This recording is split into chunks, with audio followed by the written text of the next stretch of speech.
5절의 말씀이 나오죠. 주 여호와여, 주는 나의 소망이시오, 내가 어릴 때부터 신뢰한 이시라.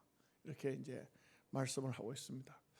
소망이라는 것은 우리 삶에 있어서 생존 에너지와도 같은 것입니다. 기대와 소망이 있는 사람이 살아있다는 증거이지, 삶이 다 돼가면 어떤 육신적인 소망은 갖지를 않습니다. 성도의 삶만이 이 세상이 아닌 다음 세상까지 소망을 가지는 것은 당연합니다.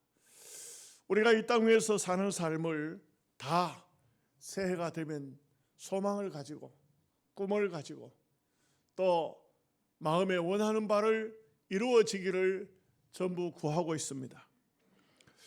우리가 이 땅 위에 사는 삶 속에는 우리 앞에 어떤 일이 있을런지 아무도 알지 못합니다. 그렇기 때문에 우리는 모두가 다 평안한 삶을 원하고 그렇게 기도를 하고 있는 것은 사실이지만, 그러나 우리 앞에 어떤 난관이 있을런지, 어떤 어려운 문제들이 봉착해 올란지 아무도 알지 못합니다. 그러나 분명한 사실은 하나님을 소망으로 삶으면 어떤 어려움이 온다 할지라도, 어떤 고난이 있다고 할지라도 그 어려움이나 고난은 오히려 우리를 성화시키는 하나님의 귀한 섭리 속에 들어간다는 것을 알 수가 있습니다. 여러분, 성경을 통해 보면 이상하리 많지 고난을 당한 사람이 있어요. 예를 들어서 야곱에게는 12명의 아들이 있었습니다.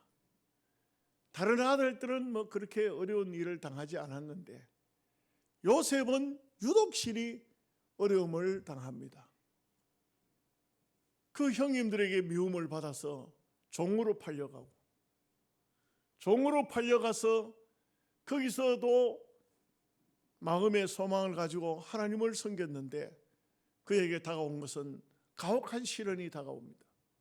감옥에 들어가게 되고, 감옥 속에서도 참 신앙을 잃어버리지 않고 소망을 가지고 살았지만 이 요셉에게는 말로 다 할 수 없는 어려움이 계속되는 것을 볼 수가 있습니다.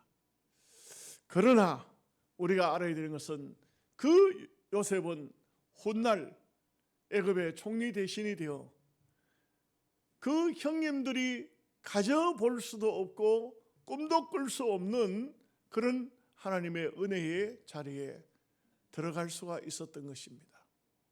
많은 고난은 요셉을 망하게 한 것이 아니라 요셉을 거룩하게 성화시킨 것입니다. 오늘 말씀은 다윗의 말씀이죠. 저자의 이름이 나오지는 않지만 이 말씀을 내용적으로 보면 다윗이 틀림이 없습니다. 또 학자들도 다 그렇게 보고 있습니다.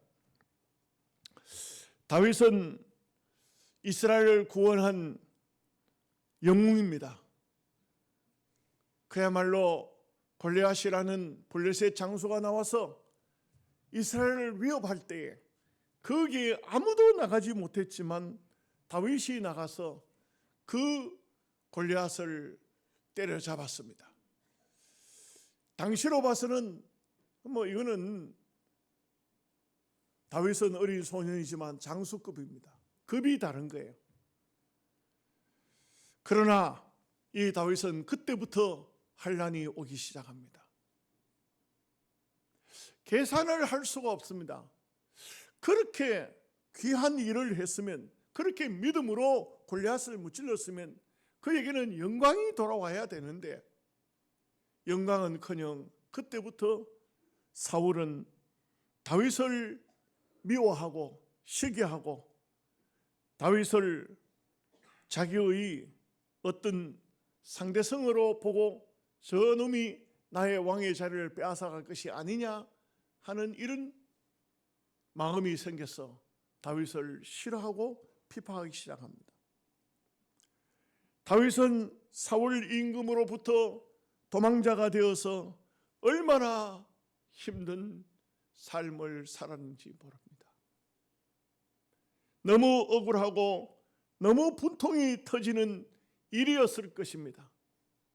얼마나 마음이 힘들었고 마음이 무너졌을까요?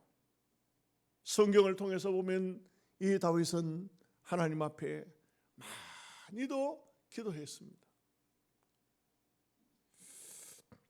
시편 18편 4절에서 5절 말씀에 이런 말씀이 나옵니다.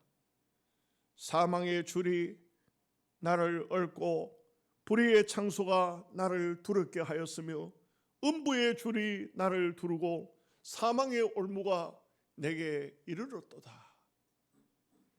어떤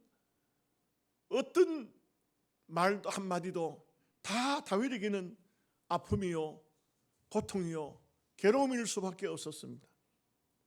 시편 22편 6절 말씀에 나는 벌레요 사람이 아니라 사람의 해방거리요 백성의 조롱거리이니다. 이 다윗의 신세, 이 다윗의 아픔, 누구가 이 다윗을 마음을 이해할 수 있겠습니까? 시편 57편 1절 말씀에 하나님이여 나를 긍휼히 여기시고 나를 긍휼히 여기소서. 내 영혼이 주께로 피하되 주의 날개 그늘 아래에서 이 재앙이 지나가기까지 피하리이다. 다윗은 인간적으로는 소망이 없습니다. 인간적으로는 내일 어떤 일이 있을런지 모를 정도로 힘들고 어려운 그런 상황입니다. 하나님, 나를 건져주세요. 나는 당신의 날개 아래에 들어갑니다. 나를 보호하소서. 이런 다윗의 마음입니다. 하나님은 이 다윗에게 왜 이렇게 혹독한 시련을 주셨을까요? 그렇지 않습니까? 하나님이 살아계신 하나님이시고 하나님은 천지와 우주 만물을 지으신 분이고 사람을 다 조성하시고 영적인 세계를 하나님이 주관하신다면 왜 다윗에게 나타나는 이런 어려움은 하나님께서 피할 길을 주지 아니하시고 이걸 다 당하게 하실까요?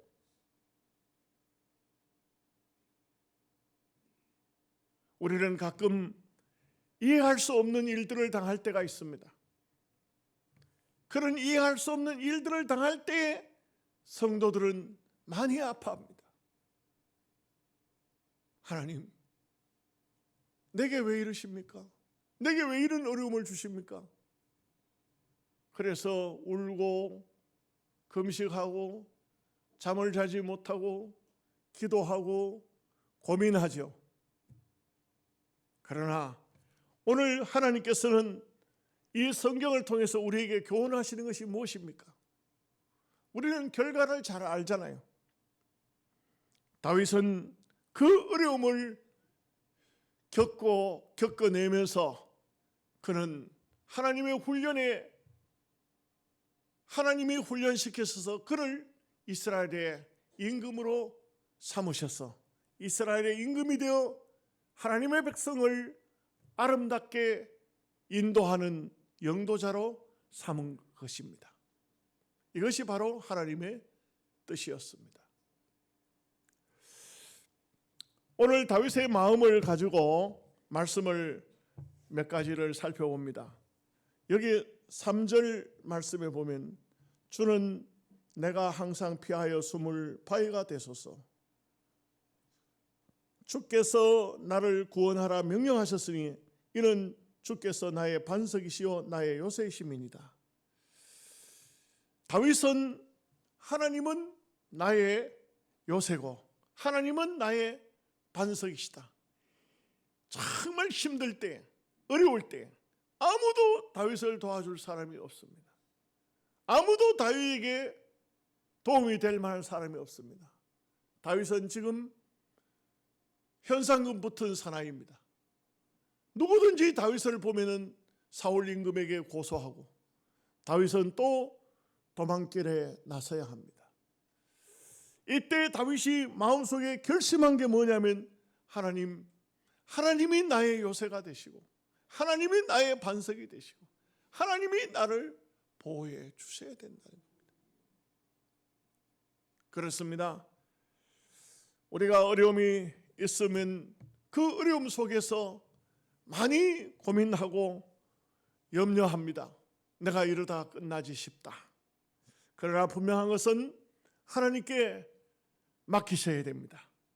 하나님께 나의 삶을, 나의 가정을, 나의 자녀를, 내가 하는 모든 일들을 하나님께 맡겨야 합니다. 맡긴다는 것이 이것이 신앙입니다.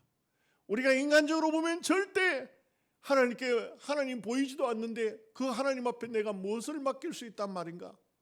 그러나 우리가 신앙의 사람이라면, 믿음의 사람이라면 모든 어려운 문제들을, 나의 삶을 다 하나님께 맡겨야 하는 것입니다. 우리가 이 땅 위에 사는 삶 속에는 많은 시련을 겪습니다. 많은 아픔도 있습니다. 많은 고통도 있습니다. 승리하기 위해서는 이 모든 것들을 통해서 연단을 받은 사람이 승리하게 되는 것입니다. 왜 나만 이런 고난을 겪는가? 왜 나만 이런 시련이 계속되는가? 오해하지 마십시오. 바다에 풍랑이 있는 것을, 그 풍랑을 이겨나가는 뱃사공은 수많은 연단을 통해서 노련한 그 뱃사공이 되는 것입니다. 큰 풍랑이 불어올수록 노련한 사공은 자기 힘을 쓰는 것이 아니라 그 풍랑을 이용해서 풍랑을 따라 돛을 달아 항해를 하는 것입니다. 큰 바람이 불면 큰 바람이 불수록 이 풍랑 인연하에서 더 빨리 갑니다. 우리가 찬송을 부르는 것처럼 그 어려움을 우리는 안고 더 믿음으로 성화된 삶을 사는 것입니다. 야곱이 바로 임금 앞에 섰을 때 바로가 묻습니다. 내 나이가 얼마뇨? 이렇게 물었습니다. 이 야곱이 이렇게 대답합니다. 내 나그네 길의 세월이 130년이다. 내 나이가 얼마 못 되니 우리 조상의 나그네 길의 연조에 미치지 못하나 험악한 세월을 보냈나이다. 여러분, 이 야곱은 130년의 삶을 살면서 험악한 세월을 살았다고 말합니다. 오늘 우리 성도님들 가운데서도 그렇죠. 일제시대를 겪고 6.25 사변을 겪고 아직도 살아계신 분들 한번 물어볼까요? 어떤 삶을 사셨어요? 야곱과 똑같은 말을 할게요. 험한 세월 살았습니다. 험한 세월 살았습니다. 다 그렇죠. 이 땅 위의 인생이라는 것은 여러분 생각할 때 나만 어려움을 겪는다고 생각하지만 그렇지 않습니다. 모두가 다 알게 모르게 남들이 알지 못하는 고통과 고민을 다 가지고 있는 것입니다.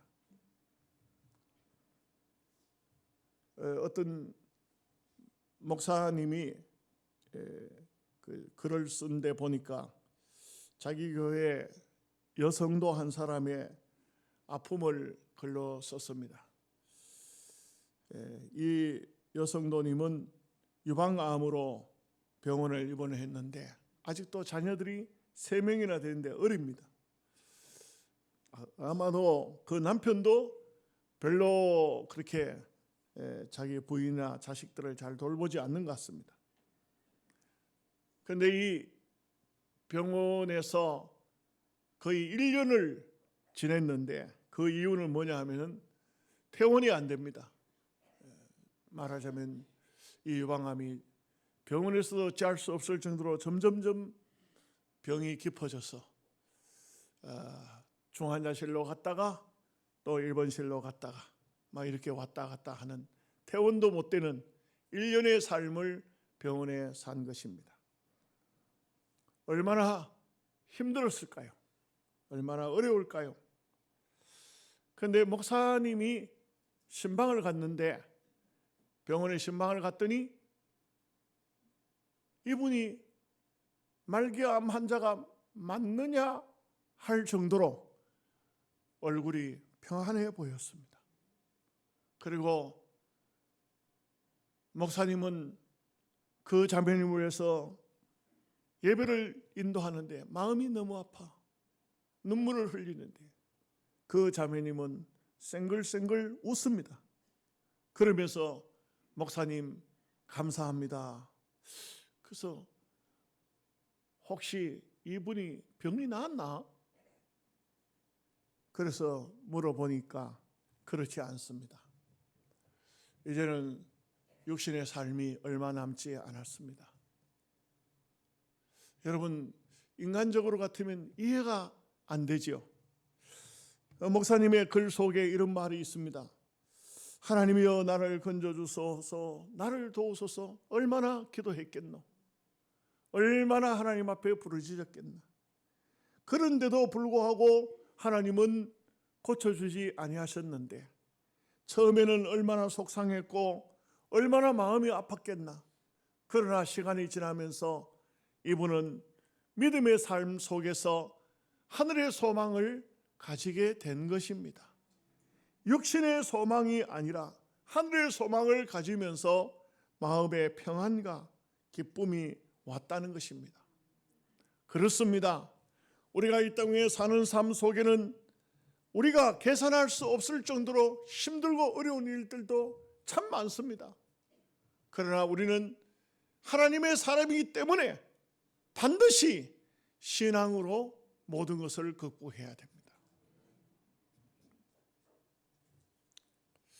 두 번째로 말씀은 오늘 5절 말씀에 주 여호와는 나의 소망이시라. 여호와는 나의 소망이시라. 여러분, 말씀을 드린 것처럼 우리가 주님과 동행하는 삶 속에 산다면 어떤 어려움이 온다 할지라도 주님을 바라봐야 됩니다. 환경을 보는 것이 아니고 주님을 바라봐야 됩니다.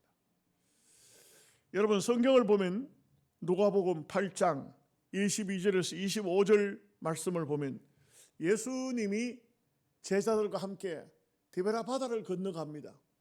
함께 건너가는데 예수님은 굉장히 육신적으로 피곤하셨던 것 같아요. 그래서 고물에서 베개를 베고 주무시는데 그때 마침 풍랑이 일기 시작했어요.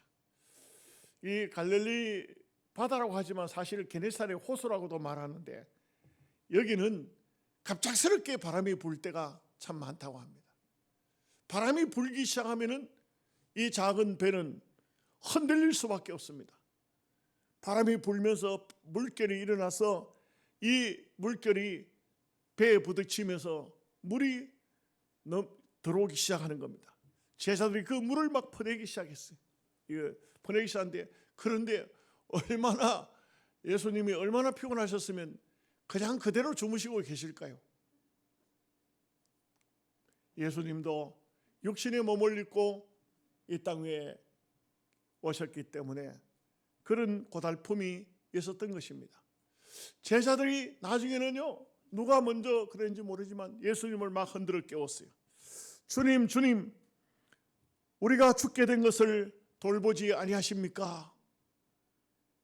주님께서 깨어서 바람을 꾸짖고 바다들어 잠잠하라, 고요하라 말씀을 하시니까 바다가 아주 잔잔해졌더라. 성경에 보면 그렇게 말씀하고 있어요. 그런데 그게 끝나지 않아요. 예수님께서 제자들을 보면서 너희의 믿음이 어디 있느냐 말씀하십니다. 너희의 믿음이 어디에 있느냐? 우리는 가끔 풍랑이 일 때, 바람이 불어올 때, 문제가 생길 때 잘 살펴봐야 됩니다. 내가 여기에서 믿음이 있는가? 이런 어려움 속에서 내가 믿음을 가지고 있는가? 주님을 바라보고 있는가? 그런 것입니다. 우리가 이 땅 위에 사는 삶 속에는 험한 풍랑이 쉴 새 없이 불어오고 있습니다. 이런 풍랑이 불어올 때에 과연 내가 믿음의 사람인가? 믿음이 있는가? 하는 생각을 해봐야 됩니다. 역사학자 찰스 벼자드라는 분이 있습니다. 이분은 하나님의 역사의 주관자이시다. 그런데 이 하나님의 역사의 주관자로서 이 역사 속에 시대마다 고비가 있는데 이 고비마다 하나님은 어떻게 일하고 계시는가? 이것을 이제 말씀을 합니다. 이렇게 말하고 있습니다. 첫째로, 교만하고 오만한 자를 무너뜨릴 때는 그들로 하여금 권력에 중독이 되게 한다. 역사적으로 보면 수많은 권력자들, 온 세상을 다 혼자 독식하려고 하는 정복자들, 어떤 자리에 올라서 폭력을 행하고 있는 폭군들, 이런 사람들이 망할 때 하는 행동이 있는데 그것은 더 많은 것을 가지려고 한다. 가진 것으로 만족하지 않고 더 가지려고 그러다가 결국은 망하더라 하는 얘기입니다. 두 번째, 하나님의 맷돌은 아주 천천히 돌아가지만 잘게 부서뜨린다, 이렇게 말하고 있어요. 하나님의 역사가 얼마나 천천히 돌아가는지, 너무너무 천천히 돌아간다. 우리가 그러죠. 하나님, 악한 세력들이 빨리 좀 무너지게 해 주옵소서. 그런데 도무지 우리의 기도가 응답이 되지 않는 것 같습니다. 악한 자는 계속 살아 있습니다. 악한 자는 계속 악을 행합니다. 그러나 오늘 역사학자 베오비드는 하는 말이, 하나님의 맷돌은 천천히 돌아가지만 아주 잘게 부서뜨린다. 세 번째는, 꿀벌이 꽃에서 꿀을 빼내갈 때 그 꽃은 꿀을 잃는 것 같지만 그 꿀벌을 통해서 수정이 되어 열매를 맺게 한다. 아주 의미가 있는 것이요. 우리가 가끔 기독교가 핍박을 받기도 하고 빼앗기기도 하고 때로는 역사 속에 보면은 모든 것을 잃기도 하지만, 그러나 그것이 바로 이 기독교가 열매를 맺어 역사 속에 지금까지도 하나님의 섭리 속에 들어와 있다는 것입니다.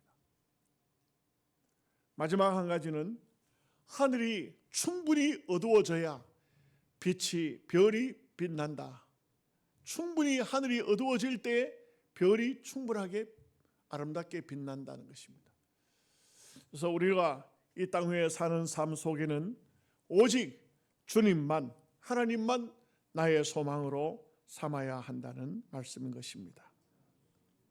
예레미야서 29장 11절 말씀에, 나 여호와가 말하노라, 너희를 향한 나의 생각은 내가 아나니 재앙이 아니라 곧 평안이요 너희 장래에 소망을 주려는 것이니라.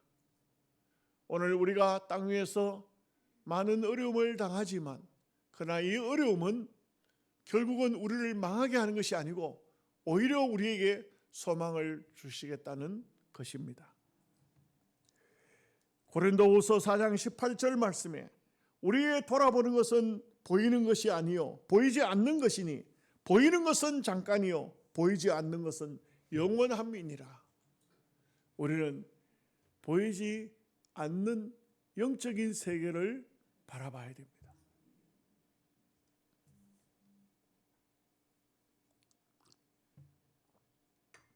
마지막으로 한 가지 더 말씀드리죠. 우리가 이 땅 위에서 수많은 고난을 당고 어려움을 겪지만, 그러나 이 하나님은 고난으로 끝내는 분이 아니십니다. 반드시 그 고난을 주어서 영광을 받으시기를 원하신다는 것이죠. 결국은 고난의 끝은 멸망이 아니고 고난의 끝은 부활입니다. 죽음의 끝은 부활입니다. 소망을 주는 것입니다. 로즈베리 돈스라는 사람이 주식회사 예수라는 글을 썼어요. 이 글은